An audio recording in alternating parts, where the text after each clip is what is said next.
السلام عليكم. لا تنسوا الاعجاب بالفيديو والاشتراك في القناة تشجيعا لنا لنستمر بنشر المزيد ان شاء الله.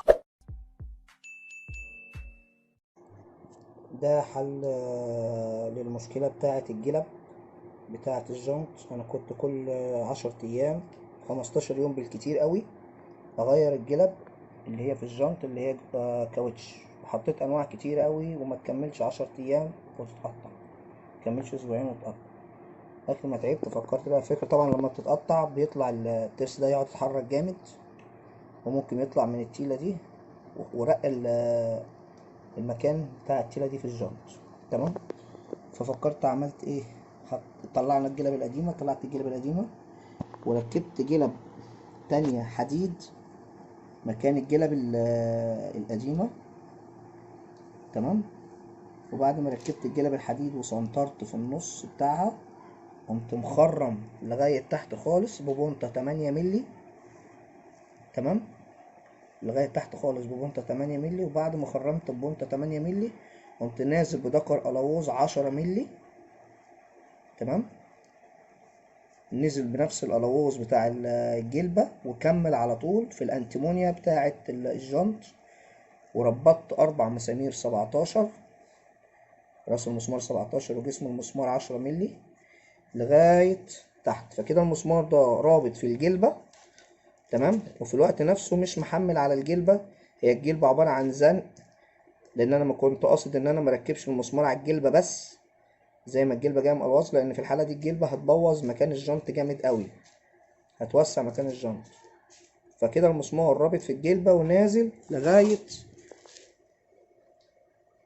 نص الانتيمونيا.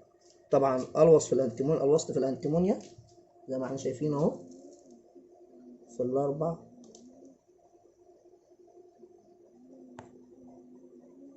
اهو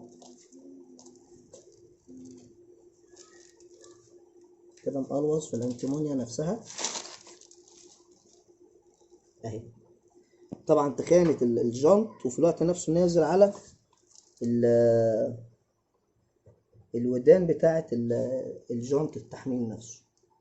في ناس تانية بتعمل ايه، بتقطع الودان دي من هنا كده، تقطعها لغاية تحت خالص ويدخل راس المسمار من هنا بحيث ان هو يتزنق ما بين الودان دي، دخل راس المسمار من هنا ويربط صواميل من الناحية التانية على الترس.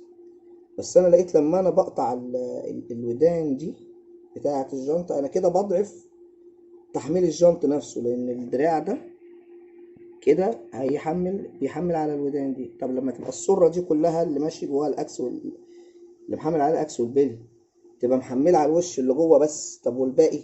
طبعا انا ضعفت لما انا قطعت الايه، العصب ده. فانا عشان كده مرضتش اقطع العصب ده، وقصدت ان انا الوص فيه وفي الانتمونيا بقت بتاعت الجنط كلها.